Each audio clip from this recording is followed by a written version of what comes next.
Ito na ang aming Airbnb kung saan kami magstay for 3 days. Welcome!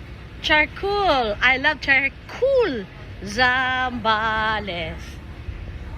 Dito guys, parang isang barangay. Isang barangay na puro Airbnb. Oh, magkaiba-ibang may-ari. Ayan guys, oh. Doon daw guys, pag dumiretso daw kami doon, ano na yan, dagat na yan. Ito din guys, oh. Airbnb din siya. Ang pangalan, Para-iya Beach Villa. Itong sa amin, ang pangalan sa amin ay, ano pangalan nito? Wala nga, ulit eh. Ang pangalan sa amin ay, walang pangalan. Ay, ito pala. Ito sa amin. Ang pangalan ng aming Airbnb ay Casa La Cobre. Ayan, Casa La Cobre.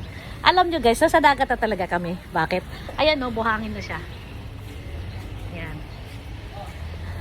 Sand. So, mafe-feel mo na malapit ka na sa dagat. Why? Why? Si Ninang Giselle. Ako na, Jason. Diba? Ninang Giselle. Si Ninang Giselle. Dito kami dati. Saan? Ah, dyan kayo? Katapat lang. May swimming pool din. Magkano per day? Ano lang kasi yung tita, wala siya yung mga sala. Ganon. Ang pag-akyat mo dyan, puro bunk bed na. Pero yung kusina niya sa ilalim. Magkano per day? Ano, mga 9,000. Ah, mas mura. Apo, mas mura lang ako. Kasi ito may swimming pool to. Wala po. Ah, bakit mahal to? Ganun po talaga range niya. Parang papatak ng kulang 1,000. Pero at least ito solo lang natin. Ano to? Mga kanya-kanyang lupa nila? Ang galing ano? At marami nga po dyan. Lalo, marami yan dito. Ang haba niya. Doon sa ano. Doon po lalo sa banda doon. Mas mahal na yun kasi malapit na talaga sa Dalampasigan. Hindi, pare-parehas lang. Pero usually, hindi sila nag-offer nung pang-family. Parang ito nga lang po yung nakita kong ano eh. Na family. Parang Airbnb. Puro room lang. Hello po, ate. Kayo po ang caretaker, ate. Welcome me, ate. Welcome my family, Dagulo family, ate. Magulo.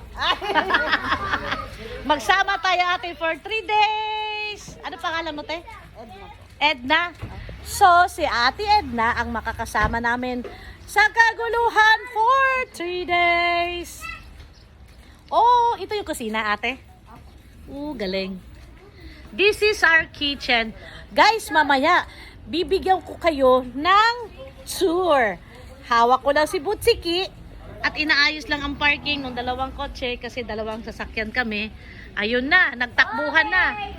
Ayan na. Ayan na, nagtakbuhan na. May bedding sa La Casa La Cobre. Okay. May bedding sa tita ko. Guys, ano mo na yung pagkain? Kain tayo. Stoy! Job, ayusin yung mga pagkain dito. Guys, ang ganda. Kasi nakaseparate yung clean kitchen. Ayan o. Ganda. Tapos yun ang mga kwarto. Ayan. So guys, bye for now.